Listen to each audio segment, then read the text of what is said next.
Hello बच्चों, let's start this question. So this question says, if the earth suddenly stops rotating about its axis, what would be the effect on small g? Would this effect be same at all the places? Okay बच्चों, तो चलिए हम इस question को क्या करते हैं, start करते हैं। तो देखिए बच्चों, इस क्वेश्चन का जो आपका की कॉन्सेप्ट है, इसमें आप लिख सकते हैं इफेक्ट ऑफ रोटेशन ऑफ अर्थ, ठीक है, या फिर आप लिख सकते हैं रोटेशन ऑफ अर्थ से जो आपका इफेक्ट आएगा वो हमारे यहाँ पर क्या की कॉन्सेप्ट है, rotation of earth effect on the value of small g. ठीक है, अब देखिए हम क्वेश्चन को स्टार्ट करते हैं।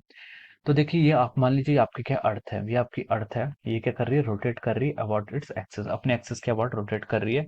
और ये मान लीजिए इसकी क्या एक्सिस है, ये इसकी एक्सिस है, इस एक्सिस के अबाउट हमारी अर्थ क्या कर रही है, रोटेट कर रही है। इसकी एक्सिस सेंटर से पास होकर जाएगी और इसकी एंगुलर वेलोसिटी हमने एज्यूम कर लिया है कितनी, ओमेगा है। ओमेगा एंगुलर वेलोसिटी से क्या कर रही है, रोटेट कर रही है। अब देखिए ये जो लाइन होती है, ये जो लाइन होगी इसकी, ये लाइन क्या है, इसकी इक्वेटर इक्वेटर है। ये क्या आपका इक्वेटर, ये इक्वेटर है। और ये जो आपका पॉइंट होंगे ये क्या होंगे, इसके पोल्स होंगे। ये क्या होंगे, इसके पोल्स होंगे। और ये आपका यहाँ पर इतना अभी तक गिवन है। ठीक है, अब देखिए जो आपकी जी की वैल्यू में जो आपका वेरिएशन होता है, जी की वैल्यू में वेरिएशन होता है जो आपका due to the rotation of the G dash is equal to ji minus omega square R into cos of theta. जो यहाँ पर थीटा होता है, ये एंगल कहाँ से होता है आपका, थीटा जो आपका एंगल होता है वो आपका क्या होता है, इक्वेटर के साथ होता है। ठीक है, theta is angle with equator. ठीक है, इक्वेटर से जो आपका एंगल होता है ये क्या होता है, एंगल विद इक्वेटर, ये आपका क्या होता है, थीटा होता है। ठीक है, अब देखिए अब हम इस क्वेश्चन को आगे सॉल्व करते हैं। तो g dash is equal to ji minus omega square cos theta. ठीक है, तो देखिए जब आप हम इक्वेटर पे होते थे तो इक्वेटर पे क्या होता था, g dash is equal to ji minus omega square r. At equator पे आपकी जो वैल्यू होती थी जी की वो इतनी होती थी। ये आपकी यहाँ पर वैल्यू है इक्वेटर पे। और अगर हम पोल्स पर चले जाएं तो पोल्स पर थीटा की वैल्यू कितनी हो जाएगी, 90 डिग्री हो जाएगी। 90 डिग्री हो जाएगी तो हम बोल सकते हैं कि जी डैश की वैल्यू कितनी हो जाएगी, जी हो जाएगी। और ये आपका कहाँ पर हो गया, पोल्स पर। ठीक है, तो अब देखिए आपका जो इक्वेटर है, इक्वेटर पर जो जी डैश है वो डिपेंड करता है किस पर, अर्थ के रोटेशन पर डिपेंड करता है, क्योंकि यहाँ पर ओमेगा स्क्वायर आर आपके एक्सप्रेशन पे आ रहा है। लेकिन पोल्स पर जी डैश की वैल्यू जी है, मतलब एक्सेलरेशन ड्यू टू ग्रेविटी की वैल्यू पोल्स पर आपकी हमेशा जी ही रहती है। ठीक है, वो आपके अर्थ के रोटेशन से उस पर कोई इफेक्ट नहीं पड़ने वाला है। तो हमसे क्वेश्चन उसने पूछा है कि अगर अर्थ अपना रोटेशन करना स्टॉप कर देती है तो अगर अब क्या होता है, देखिए इस इक्वेशन को आप इक्वेशन 1 एज्यूम कर लीजिए, इस इक्वेशन को आप इक्वेशन 2 यहाँ पर मान लीजिए।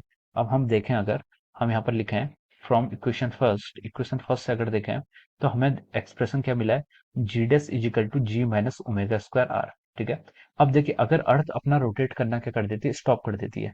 अगर अर्थ रोटेट करना स्टॉप करेगी इसका मतलब है कि आपका ओमेगा कितना हो जाएगा, जीरो के इक्वल हो जाएगा।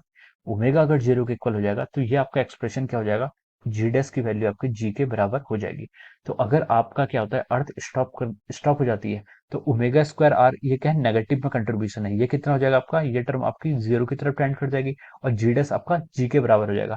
तो अगर आप क्या होती है, अर्थ स्टॉप हो जाती है तो आपका जो एक्सेलरेशन ड्यू टू ग्रेविटी होता है इक्वेटर पे, वो क्या होता है, इंक्रीज होता है। तो हम बोल सकते हैं कि जी की वैल्यू क्या हो जाएगी आपकी, इंक्रीज हो जाएगी। यहाँ पर क्या होगी आपकी वैल्यू जी की, इंक्रीज हो जाएगी एट इक्वेटर। इक्वेटर पे क्या हो जाएगी, इंक्रीज हो जाएगी, क्योंकि जो आपका अर्थ के रोटेशन से जो इफेक्ट आ रहा था वो नेगेटिव ओमेगा स्क्वायर आ रहा था, माइनस में आ रहा था, तो जो हमेशा डिक्रीज करता था। लेकिन अगर अर्थ ने रोटेट करना ही ऑफ कर दिया है तो ओमेगा जीरो होगा, तो वो क्या हो जाएगा, कांस्टेंट हो जाएगा। और वो मैक्सिमम वैल्यू होगी जी डैश इजिकल टू जी। ठीक है, और हम बात करें अगर पोल्स की, तो जी डैश की वैल्यू जी, पोल्स पर तो कोई इफेक्ट वैसे भी नहीं था, तो उस पर कोई इफेक्ट नहीं आएगा, वो आपका जी का जी ही रहेगा एट द पोल्स।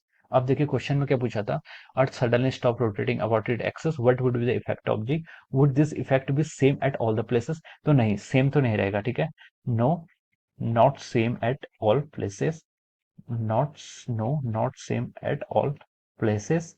और जो इफेक्ट आ रहा था पोल्स पे तो उसका कोई इफेक्ट ही नहीं है। और आपका इक्वेटर पे क्या हो गया, उसकी वैल्यू इंक्रीज होगी, जी डैश से आपकी जी डैश की जो वैल्यू है जी होगी, मैक्सिमम वैल्यू होगी। So this is the answer of this question. So I hope you all understood this concept. All the very best.